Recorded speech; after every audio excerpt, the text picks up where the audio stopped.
Hello and welcome back to this damn full idealistic crusade. In this video I'll be reviewing the Warner UHD and new 4K master of Mel Brooks' Blazing Saddles from 1974, the first film in the style that Brooks would become famous for, and the one that basically set the template for all his films that followed. This is a film pretty much entirely tied to its era of release in 1974 in terms of its humor, its referencing where the Western genre had gone to that point in terms of seemingly being played out to death in terms of the 50s Western boom, and especially the Westerns that were still all over television at the time.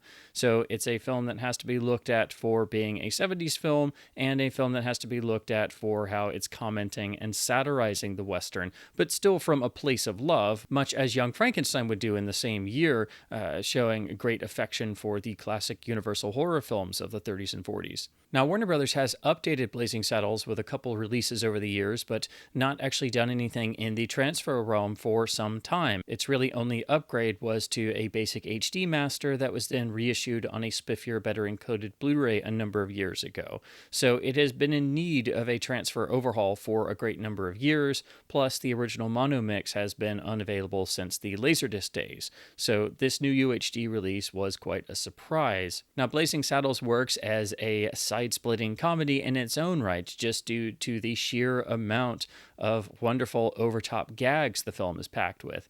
But I think it's only at its fullest effectiveness if you're a Western fan and can pick up on not only all of the genre cliches and elements that it is satirizing or poking fun at, but in particular direct references it's making to particular stars, some particular films, or certain elements that could be seen as directly linkable to certain classic Westerns of both film and television. So if you have at least some general knowledge of the Western form in terms of having some background in the genre, I think it makes the film all the more effective because that puts you even more in on the joke, and it's nice to see a film still respect a genre while it can poke holes through it like mad. And I've always loved how the film definitely shows its admiration of Westerns while not being afraid to satirize not just the genre, but the means in which Hollywood actually made them. So there's even a degree of industry satire in there, and also breaking of the fourth wall, which is at its highest, and the iconic ending of the film, which is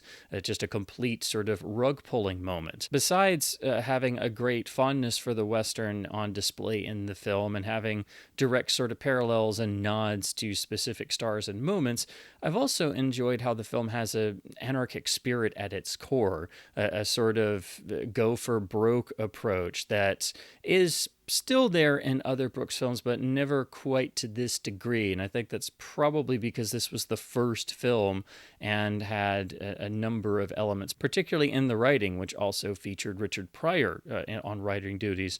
There's a certain darker edge. There's a certain degree of the film continually trying to push certain boundaries and have some societal commentary in there mixed in between the fart jokes.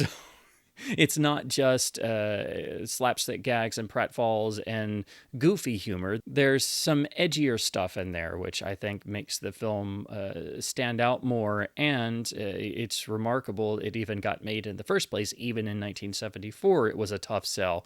And it's quite amazing that it managed to connect with audiences even then. As many will say to this day, and in the extras on this disc, it's definitely a film you couldn't make today, or you certainly couldn't get through studio approval in terms of the boardroom. So I think the film is at its best when it has these edgier moments mixed with a sort of anarchic spirit of the classic idea of the lunatics getting to take over the asylum, as was said about the formation of United Artists in the golden age of Hollywood. There's this certain glee that the film has at its best moments, where it's basically just like a setup to allow all of these incredibly talented performers to just turn loose with this material. And so you have so many small little moments that themselves become iconic and are still used as memes to this day, with the wonderful Cleavon Little and the iconic Gene Wilder, with Harvey Korman getting to chew the scenery, with Slim Pickens being his incredible, wonderful self and stealing every scene he's in.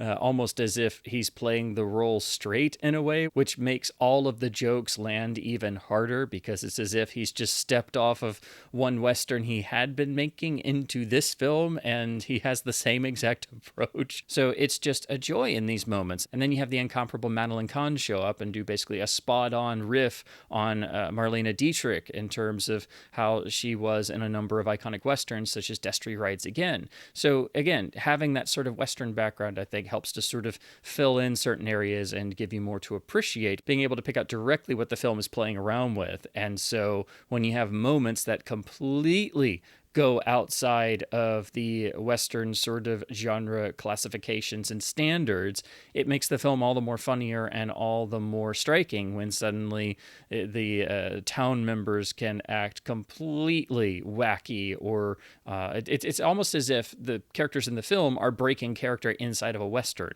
If this had been done as a straight Western, the film is basically all the moments where everybody's breaking character, and so you have a film where for the first major time, you have grown adults acting frequently like children, as best referenced by Mel Brooks' performance as the idiotic governor and the paddleball scene. And in 1974, I don't think there had been anything quite like this level of going for broke, with things being, of course, completely wacky, but having edgy humor mixed in and having all of these grown people act like children, essentially. That's what it devolves to continually. And what I think glues all of this together and helps to make it work is that the film has a sense of itself, and it's not exactly taking itself too seriously. Again, there's a satirical edge, but there's also continual moments of breaking the fourth wall and the film having a self-aware quality. That's what I think makes it work. It's still very much designed around certain gags. There are a number of fade outs throughout the film that basically sort of bookend the gag sequences. So I think you can tell, obviously, this was the first film that Brooks would do of this type, and then would go on to refine his technique further. So maybe you could say that this being the first film of this type that he would spend the rest of his career really doing, has perhaps a few rough edges or things that are there simply because it is the first. But again, it has this sort of energy that I don't know if any of the later films quite recaptured 100%, of having the almost a sense of it being just a little bit dangerous, because some of the humor is very much on the edge, and it is trying to push down a lot of boundaries in terms of screen comedy, and trying to interject moments of more highbrow comedy with pure gut-busting humor inside of a container that's essentially playing around with the classic Western tropes and having fun with turning them on their head. If you were to try and figure out perhaps what Western is the film mostly pulling from or mostly inspired by, it's probably more of the sort of land grab plots that we see in classic Westerns like Dodge City. And we see, again, all the tropes being played around with. So even if you've only seen a couple Westerns, I think it's very much immediately recognizable what the film is doing in terms of taking these story beats and sort of breaking them apart and turning them on their head. If I did have one criticism, I guess my only nitpick with the film has always been that I wish it had just a little bit more of a stronger focus on the narrative story thread that ties all this together. It's there, it works, but it's always something that kind of gets put on the back burner and then just brought back to the front at various points when we've moved on to another series of sequences. Of course, that could just be the Western geek in me preferring Westerns with really strong narratives, but it's certainly a film where you can feel the influence it's had on most of American screen comedy in the years since. I think there's definitely a through line that connects this film and the rest of Brooks' filmography after this point to the vast majority of American screen comedy genres that developed over time. And interestingly, if you think about the film being released in 1974 and really breaking the fourth wall at the ending while having a spirit of anarchic humor inside of a period film that is playing around and trying to break down tropes of that genre, there's a lot that really connects it to Monty Python and the Holy Grail coming out the next year, and playing around with medieval films and Arthurian legend, and doing so all around a bunch of sketches and gags, and doing a complete fourth wall break at the end. I think it's fascinating to note that two completely different comedy legends with completely different approaches managed to hit upon the same sort of idea around the same time, and then did it in completely different ways with different genres. And again, both are sort of united by a sort of rugged, scrappy, can-do, anarchic attitude in terms of approaching their first major feature productions, because it was the first major feature production of this type for both. So I think it's interesting to look at Blazing Saddles in connection to having similar themes and ideas to the next year's Holy Grail. All of this is aided immeasurably by the film having a pretty sizable production. The actual main town set is nicely constructed and very much evocative of what you would expect from a traditional sort of Western town set. So at once it's suggestive of classic Westerns, but also of the Western television series that dominated airwaves. It's also photographed in scope quite nicely by Joseph Biroc, who of course famously photographed It's a Wonderful Life and The Flight of the Phoenix and many other films. So it has a certain visual gloss, and the fact that it's in scope is actually showing off the natural landscapes and having the nice views of the town in the way that a more visually striking scope Western would. So as a film visually, it's not shot just simply flat in a spherical ratio and focusing entirely on the gags. There's at least some degree of trying to have some sense of the more visual grandeur that you expect in a major Hollywood Western. So the fact that you have nice production values and it's shot in scope with a good score by John Morris means that, it has some of the gloss and some of the highlights of a standard Hollywood Western, which only helps to make the satirizing of the genre all the more successful because it has a lot of the touchstones of a big Western, including having a slightly cheesy title song, as many Westerns did, that is then satirized even further with the whip cracks that are put all over it. Ultimately, I think the film is at its absolute best when it goes for broke, as it frequently does. But there are certain specific moments where all the performances have that certain sparkle in the eye. All the gags work perfectly. And I think those moments are when the film is casting off any sort of preconceived notions and everybody just goes for broke. It's not necessarily the more on-the-nose famous moments in terms of gut laughs, such as the famous bean sequence around the campfire.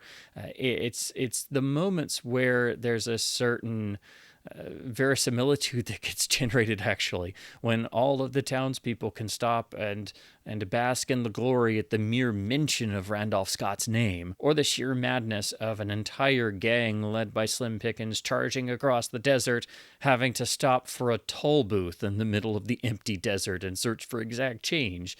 Those are the moments where I think the film is at its best, when that anarchic spirit of trying to break apart a genre that everybody clearly loved still, it's where everything is just thrown into a blender and let's see what comes out. Now, in terms of home video releases, the film has been a good seller for Warner over the years, but they've usually only done basic catalog upgrades when they've changed formats or it's been 5 to 10 years and they're redoing or reissuing films. So the film saw a variety of releases in pan and scan on VHS and Laserdisc, and then eventually did finally get a widescreen presentation in new master at the end of the Laserdisc format, and that was the special edition that first generated some new extras like the partial Brooks commentary track.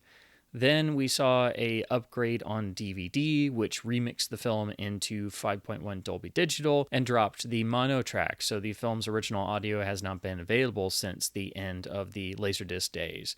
Then eventually we saw a Blu-ray, which was a dated VC1 presentation. It was an earlier Warner disc, and it was an older master that wasn't all that great. Then for the film's anniversary in 2014, it did get an upgrade, but unfortunately was the same master, just re-encoded. So at least technically it was a significant improvement in terms of the encoding, but it was the same master. It still didn't have the original audio, just the remix, but it did add some new extras, which most have been ported here. So Warner doing a brand new 4K scan and making a new 4K UHD with HDR and giving us the original mono mix back for the first time since Laserdisc is something to celebrate and does make this release very important. So to talk about the transfer of this new release on UHD, this is a brand new 4K scan. It has been given HDR10, as Warner typically does, but does not have Dolby Vision, which is a shame, as Dolby Vision is far more nuanced, and I wish Warner would start using Dolby Vision on all their catalog titles. They do it every once in a while, on special occasions it seems, but most are always HDR10 only, as this is. Now, in terms of the overall visual appearance, it is a significant improvement over the old master on both of the Blu-rays, obviously. That was an older master that was definitely showing its age even then, so it will show significant improvement for everyone and is upgradable simply for that reason. However, it's unfortunately not a slam dunk in terms of visual improvement and upgrade. This also has some of the hallmarks of modern Warner 4K masterings in that it's a beautiful new scan that seems to have been hit with a significant deal of grain management on and off throughout the transfer. This is a 1970s anamorphic film. It should have a healthy amount of film grain, and there are frequently moments throughout the transfer where, while there is still grain in the image, it does appear to at least been managed to some degree. And this isn't helped by the appearance of the dreaded frozen grain halos here and there. They are thankfully more on the minor side and mostly found in the opening reel of the film or so, but they're definitely there. The opening titles in particular are quite noisy and seem to have a sort of frozen noise pattern baked into them. So when you start the film, if you notice things like this, that doesn't put you off to a good start in terms of wondering what the rest of the transfer will be like.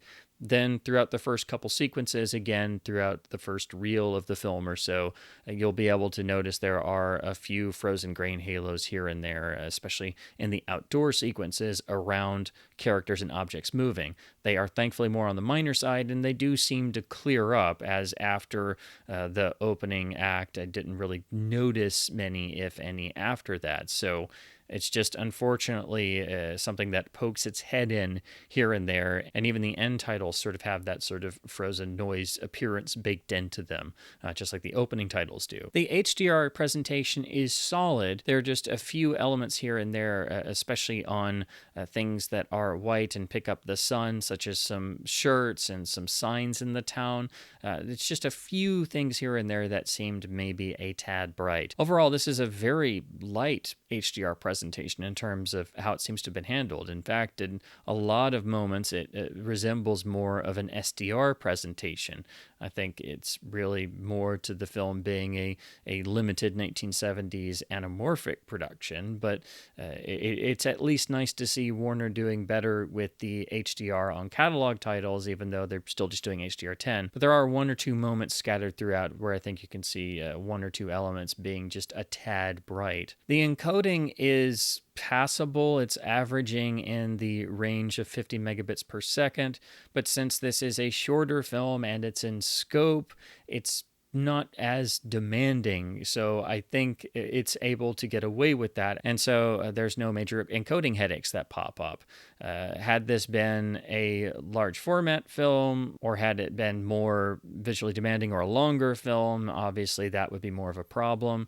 On UHDs, I personally like seeing bit rates at least in the 80 to 90 range, but because this film is shorter and in scope, I think they're able to get away with it. But it's a shame that, once again, Warner's encoding is not the greatest, but thankfully, in this case, I think the disc kind of gets away with it. Overall, I do think this is a healthy improvement over the old master, and definitely a title you can upgrade in terms of the visual improvement. It's not necessarily going to knock people's socks off in terms of being a dramatic night and day difference, because the film visually is not one that's really trying to go for extraordinary splendor. But I was pleasantly surprised for a Warner Studio UHD of a new master of a catalog title that it actually turned out pretty well. It's not quite at the level I would like it to be in terms of an archival presentation, but it is a significant improvement over what we've had before. It is an improvement in all areas, and the HDR overall is relatively tasteful. Now to turn to the audio, we have a brand new Dolby Atmos remix of the film, which seems to take the pre-existing 5.1 remix and bring it into the Atmos realm while tweaking a few things. So it's basically a second remix based on the first remix, I think. Essentially, it's still based around the mono center with all the dialogue, and it's only the musical cues that will have full stereo with ambiance and certain moments with sound effects where they tried to open things up, but then it basically will kind of collapse back down outside of those. It's, of course, more open and more discreet than the 5.1 version, as it's a second go-around. But honestly, I think the difference between this and the original mono track is that this is clearly a revisionist track. The sound effects and the music opening up do not go with the rest of the film, and it is kind of jarring when the audio sort of opens up for those, and there's much more fidelity, and there's bass in the LFE channel for the music, and it's stereo, and then we go back to the rest of the film. It doesn't feel as unified. It feels modernized, and also feels like the sound field is kind of torn apart. So honestly, I would not bother with the remixes for this film. I think it was mixed in mono quite well originally, and I think that suits the time period anyway. But if you insist on having a remix of the film, the Atmos track is still relatively tasteful. It's just not historically accurate to the single channel mix, but it has been refined in ways over the pre-existing 5.1 remix, but again, I just wouldn't really bother with this. The real important track is, of course, the mono track on this release, which is given a lossless DTS HDMI codec and is the first time we've had the mono mix since the special edition Laserdisc from the late 1990s. So like the transfer improvements, this mono track finally being restored to the film is really the reason why I think people should upgrade. There is enough transfer improvement and getting the original audio put back on the film that makes it worthwhile. However, as is typical with Warner Studio releases, this has been processed to a degree, and while I don't have all past releases, I do still have the special edition Laserdisc, which has the mono track as PCM, and when you compare the two, it basically seems like the UHD track has been filtered to some degree. It still sounds good, and obviously this wasn't the most bombastic single-channel mix in the first place, so it was limited for what it was, but it basically sounds like they took whatever the source was for the last release on Laserdisc and basically applied some filtering to the high end, so it doesn't sound as open. If you only have the UHD, at least you do have a good solid version of the original mix finally, and most people will probably be fine with that. But if you really love the film, or you are a stickler for audio fidelity in terms of film audio and original mixes, this is another Warner track where they obviously have taken it upon themselves to perform some extra remastering, and it is at the cost of a bit of the original fidelity. Again, the new UHD track does sound good, but it's just another one of these where already I have a better sounding version on the shelf. It's possible that the older Laserdisc or older releases could sound better. It's just that all that I have right now is the last Laserdisc release, and even that does sound significantly better and more open and more detailed than the UHD mono. Now, to talk about packaging and artwork, the film did get a limited steelbook release with the infamous cover art of a literal saddle on fire just floating in the air in front of a generic Western desert background. This is the premium option that was sold in some stores, and is one of the worst pieces of artwork I've ever seen on a studio major release. I don't know who came up with this, and in fact, it's so bad and literal that it almost seems like something that might have been AI generated.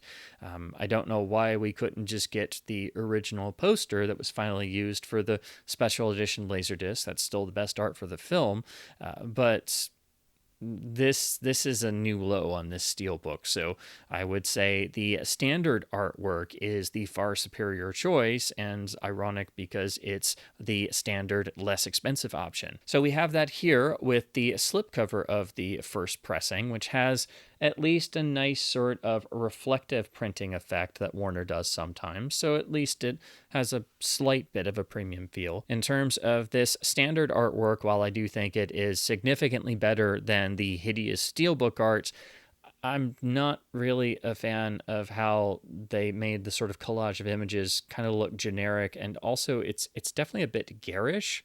Again, we could have just had the poster artwork, and that would have been great, but at least this is better than that horrible steelbook where they just made the title literal. So, honestly, I mean, this is passable, but I still prefer the more modern look of the 2014 Blu-ray cover, if I'm honest. But all I can say is at least this is better than that hideous-looking steelbook. So of the two, this is the one to get. There was also, as Warner does, a more complete deluxe box set with swag sold in the European market only.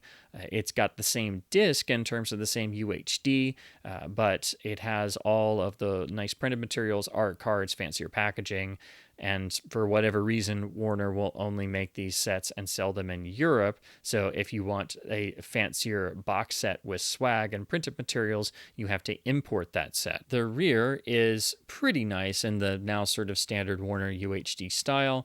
We have nice imagery on the back with a little blurb, a basic listing of the extras. The 4K information has a sort of hollow foil silver effect applied to the slipcase, and then remove that to find the same art on the case itself, but on the actual standard printing, so you can see everything just looks a lot flatter. So it does look significantly better on the slipcase than the actual printed insert, but otherwise it's the same. And then the inside is just a generic yellow label for the disc itself. As is common with Warner UHDs, there is no Blu-ray, so the 4K master is only available on UHD here. However, apparently on some of the European releases, they do include a Blu-ray, and it's a new Blu-ray, but apparently it's using the old master. So why that is, I'm not sure, but I think Warner really should have included a new remastered Blu-ray using the 4K master, but that's not something they really do on their studio catalog UHDs. Now, in terms of the supplements, they are all on the UHD disc itself, and thankfully, again, because the film is shorter and in scope, it doesn't take up too much space and run into encoding issues as Warner had on North by Northwest. So this is one of the Warner UHDs where they did skip having a Blu-ray and at least put most of the legacy extras from past releases onto the UHD disc itself. There is surprisingly one new extra, and it's a 21-minute featurette. So this makes another Warner UHD like North by Northwest, where there's at least one new element to perhaps sweeten the deal to entice people to upgrade. This is entitled Inappropriate Behavior, the Blazing Saddles Effect. Again, this runs about 21 minutes, and essentially it's a bunch of celebrities of today talking about the effect the film had on them, but it really doesn't say much more than they think the film is a comedy masterpiece and broke a lot of barriers. That's basically what you hear for 20 some odd minutes. So while it's nice that Warner put something new on the disc in terms of the supplements, it doesn't really add anything new other than hearing people talk about how much they love Blazing Saddles. So it is what it is, essentially. The other extras are all legacy supplements from past releases. The first is the specific scene partial commentary that Brooks recorded for the Laserdisc. This is a good listen, but again, it's not a full commentary, so do keep that in mind. The first time I listened to it, the commentary track suddenly stopped, and the film was, long from being over, and I started to wonder, what happened?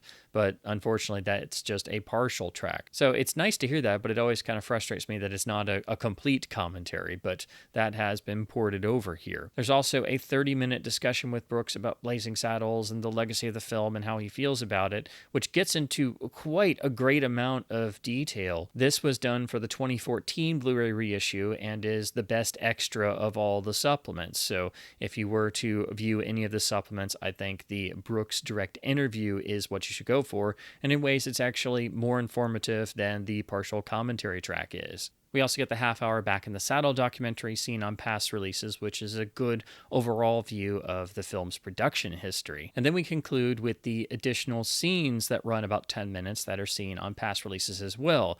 These haven't really been updated in terms of their quality, but at least they're solidly presented on here. But it would have been nice if they could have been sourced again and rescanned at high resolution simply for preservation purposes, and also giving fans the chance to see them in better quality. All of these are essentially extra gags or moments that were cut for time, but they are a wonderful inclusion, and I think some could have definitely been left in the film and not removed, but I just wish they could have been upgraded in terms of rescanning them. Interestingly, there are some extras that are dropped.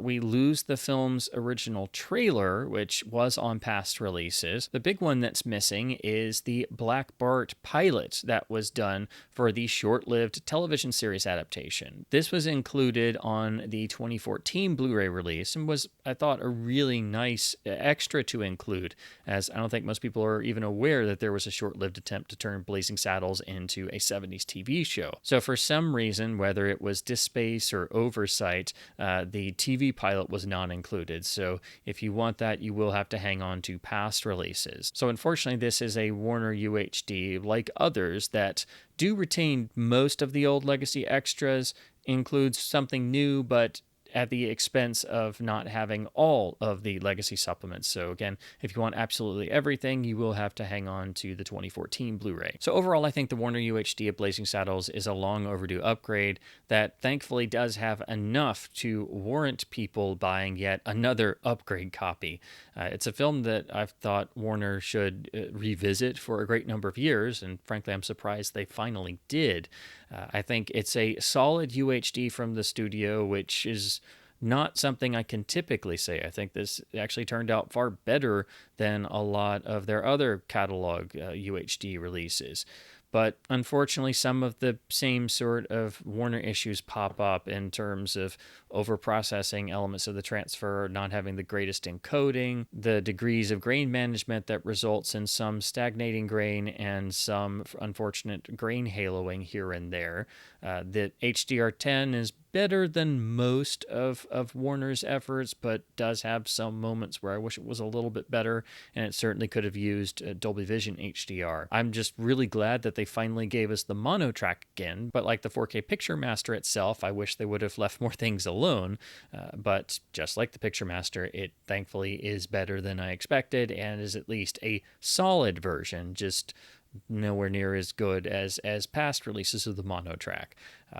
So I think overall at the lower price point, around $20 this is on sale for, I think it's a healthy upgrade, and I think it's one of the better Warner Studio UHDs.